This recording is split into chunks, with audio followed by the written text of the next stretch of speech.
ठीक है। ज्यामितीय आकृति का समझ हम लोग को इस चैप्टर में क्या करना है, पढ़ना है। ठीक है। तो हम लोग सबसे पहले ज्यामितीय में बिंदु को जानेंगे। क्या करेंगे, बिंदु को जानेंगे। और बिंदु जो होता है इंग्लिश में हम लोग इसको पॉइंट कहते हैं। क्या कहते हैं जी, पॉइंट कहते हैं। ठीक है। तो पॉइंट क्या होता है कि वैसी ज्यामितीय आकृति होता है। कैसी ज्यामितीय आकृति होता है, वैसी ज्यामितीय आकृति होता है जिसमें न लंबाई होता है, न चौड़ाई होता है और न ही ऊंचाई होता है न जी। इसमें तीनों में कुछ नहीं होता, कोई डायमेंशन नहीं होता है। ठीक है। अगर हम लोग कहा जाए तो अगर पेंसिल के नोक को जहाँ पर रख दिया जाए, पेंसिल के नोक पर जहाँ पर रख दिया जाए वो क्या कहलाएगा, बिंदु। बिंदु का निर्माण हो जाएगा। क्लियर हुआ? किसी को दिक्कत? इसमें लंबाई है जी, चौड़ाई है, ऊंचाई है, क्लियर। अगर पेंसिल, कलम या मार्कर के नोक से जिस आकृति का निर्माण हो जाता है उसी को हम लोग क्या कहते हैं, बिंदु कहते हैं। किसी को दिक्कत? आगे बढ़ा जाए। इसके बाद में हमने रेखाखंड पर जानेंगे। क्या जानेंगे, रेखाखंड। तो देखो रेखाखंड क्या होता है, रेखाखंड। तो रेखाखंड को इंग्लिश में सेगमेंट बोलते हैं। ठीक है। क्या बोलते हैं, सेगमेंट बोलते हैं। और यह क्या होता है, यह वैसी आकृति होता है। कैसी आकृति है, वैसी आकृति होता है। यह वैसी ज्यामितीय आकृति होता है जो दो बिंदुओं के निश्चित दूरी को, दो बिंदु यानी मान लो एक बिंदु हम ए ले लेते हैं और एक बिंदु बी ले लेते हैं, तो इसके बीच के निश्चित दूरी हुआ कि नहीं हुआ? हुआ ना। तो इसके निश्चित बिंदु को, दो निश्चित बिंदुओं को मिलाने वाली दूरी को या रेखा को हम लोग क्या कह देंगे, रेखाखंड कह देंगे, सेगमेंट कह देंगे। क्लियर? किसी को दिक्कत आया समझ में? इसके बाद हम लोग जानेंगे किरण। किरण क्या होता है, किरण क्या होता है। किरण को इंग्लिश में क्या बोलते हैं, रे बोलते हैं। क्या बोलते हैं, रे बोलते हैं। और इसको जानेंगे कि रे किसको कहेंगे। ठीक है। तो रे किसको कहेंगे, तो रेखाखंड के, तो बताओ रेखाखंड है ये ना, है ए और बी, यह रेखाखंड है। तो रेखाखंड के किसी एक अंत बिंदु को, किसी एक अंत बिंदु, बताओ एक अंत बिंदु यह भी हो सकता है, यह भी हो सकता है, नहीं तो किसी एक बिंदु को, किसी एक बिंदु को, किसी एक अंत बिंदु को उसकी लंबाई को, इसकी लंबाई को अनंत तक बढ़ा दिया जाता है, अनंत तक बढ़ा दिया जाता है एक ही दिशा में। इसी को हम लोग क्या कहते हैं, किरण कहते हैं। क्या कहते हैं जी, किरण कहते हैं। क्लियर हुआ, समझ में आया? तो यानी किरण ऐसे बन जाता है, नहीं किसी को समस्या? अब देखो अगर यह बिंदु ए हुआ कि नहीं हुआ, तो कहेगा सर यह बताइए क्या हम बी बिंदु को नहीं मान सकते हैं? बिल्कुल मान सकते हैं। अगर बी बिंदु को यहाँ से प्रारंभ करते हैं, बी बिंदु को क्या करते हैं, यहाँ से प्रारंभ करते हैं और इसको अनंत तक बढ़ा देते हैं। यह जो लाइन जो है अनंत तक जाएगी कि नहीं जाएगी? इसी को हम लोग क्या कह देंगे, किरण कह देंगे। क्या कह देंगे, किरण कह देंगे। किसी को दिक्कत? किरण के बाद में हम लोग को पढ़ना है रेखा। क्या पढ़ना है, रेखा पढ़ना है। रेखा को इंग्लिश में लाइन कहते हैं। क्या कहते हैं, लाइन कहते हैं। ठीक है। क्या कहते हैं जी, लाइन कहते हैं। तो लाइन क्या होता है इसको हम लोग क्या करेंगे, समझेंगे। ठीक है। तो लाइन, रेखा वैसी आकृति होती है। कैसी आकृति होती है, वैसी आकृति होती है जब यदि हम रेखाखंड के, क्या जी, रेखाखंड यही होगा। मान लो कि यह रेखाखंड हुआ ए और बी, और इसके दोनों ओर के दोनों अंत बिंदु को अनंत तक बढ़ा देते हैं। दोनों बिंदु को, दोनों अंत बिंदु है और दोनों अंत बिंदु को हम लोग अनंत तक बढ़ा देते हैं। आ रहा समझ में? यहाँ अनंत तक जाएगा और यह भी बिंदु को अनंत कर देंगे। तो इसी इसी आकृति को, जो आकृति हमको प्राप्त होगा, उसी को हम लोग क्या कहेंगे? रेखा कहेंगे। क्या कहेंगे? रेखा कहेंगे। क्लियर हुआ कि नहीं क्लियर हुआ? यानी रेखा में क्या होता है, इसको दूसरे शब्दों में अगर समझा जाए तो रेखा में केवल और केवल लंबाई होता है, चौड़ाई नहीं होता। क्लियर ना? और यह जो है अनंत रूप से, इसकी लंबाई अनंत होती है, यह कभी भी खत्म नहीं होती है। क्लियर हुआ? किसी को दिक्कत? और किरण को कहा जाए, किरण को अगर समझना हो तो इसका एक और डिफिनेशन हो सकता है। क्या डिफिनेशन हो सकता है? कि किसी एक बिंदु से प्रारंभ हो, नहीं जी, किसी एक बिंदु से प्रारंभ होकर, किसी एक बिंदु से प्रारंभ होकर एक ही दिशा में अनंत तक जाने वाली रेखा को हम लोग किरण कहते हैं। क्या कहते हैं? किरण। तो आप लोग को इतना तो अच्छे से समझ में आ गया होगा, नहीं? बिंदु, बिंदु किसे कहेंगे? जिसमें ऊंचाई हो ना जी। अर्थात अगर पेंसिल की नोक से जिस आकृति का निर्माण हो जाए, कलम के नोक से जिस आकृति का निर्माण हो जाए, नहीं, उसे क्या कह देंगे? क्लियर हुआ? इसके बाद हम लोग को पढ़ना था रेखाखंड। क्या पढ़ना था? रेखाखंड। तो रेखाखंड में हम आप लोग को बताए थे, क्या बताए थे? दो निश्चित बिंदु, दो बिंदु के निश्चित दूरी को ही हम लोग क्या कहते हैं? रेखाखंड कहते हैं। क्या कहते हैं? रेखाखंड। इनके बीच का जो मेजरमेंट होता है, जो दूरी होती है, वो क्या होता है?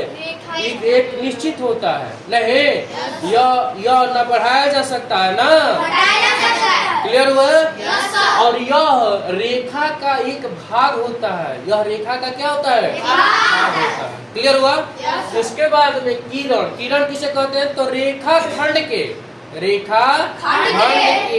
रेखाखंड के किसी एक अंत बिंदु को अनंत तक बढ़ा दिया जाए।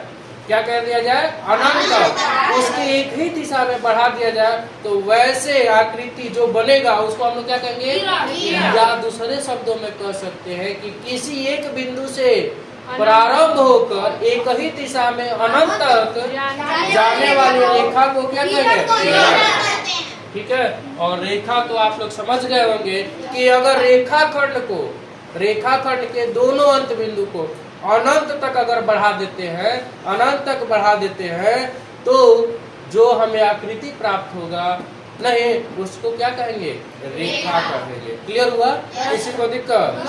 अब हम लोग जानेंगे कोण किसे कहते हैं। क्या कहेंगे? कोण किसे कहेंगे? क्या कहेंगे? कोण। कोण किसे कहेंगे? कोण। ठीक है, कोण, इसको इंग्लिश में क्या कहते हैं? एंगल। नहीं कहते हो? कहते हो ना? कि दिक्कत है? कहते हो? तो किसी को एंगल का डिफिनेशन याद है? कोई बताएगा? बताओ जल्दी से, कोई बताएगा? नहीं बताएगा? तो देखो, किरण, सॉरी, ये कोण किसको कहेंगे ना? तो जब दो किरणें एक आपस में एक ही बिंदु पर क्या होती है? मिलती है, नहीं? या कह सकते हैं कि जब दो किरणें एक ही बिंदु से क्या हो? प्रारंभ हो, उनके बीच के झुकाव को ही हम लोग क्या कहेंगे? कोण कहेंगे। समझ लो कि यह बिंदु हुआ ए, मान लो, ठीक है, और यहाँ से एक किरण ऊपर जा रहा है और एक कोण इधर जा रहा है, तो इनके बीच के जो झुकाव होंगे उन्हीं को क्या कहेंगे? कोण कहेंगे। क्या कहेंगे? कोण कहेंगे। क्या कहेंगे? क्लियर हुआ? किसी को दिक्कत? अब बताओ कोण के प्रकार। कोण के प्रकार।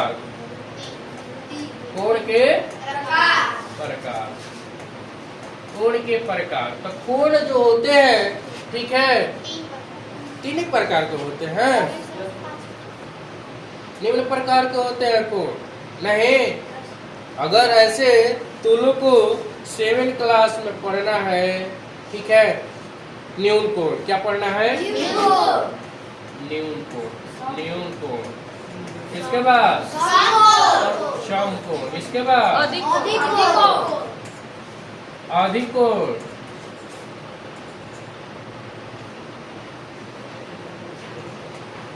इसके बाद और कोई बताएगा?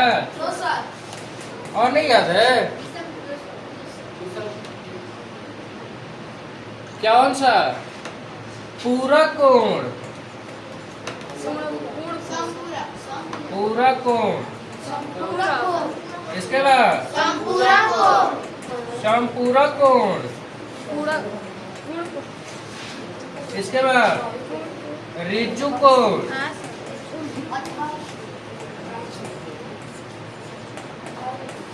ठीक है, ऋजु कोण, ठीक है। इसके बाद और पढ़ना है? नहीं। इसके बाद हम लोग को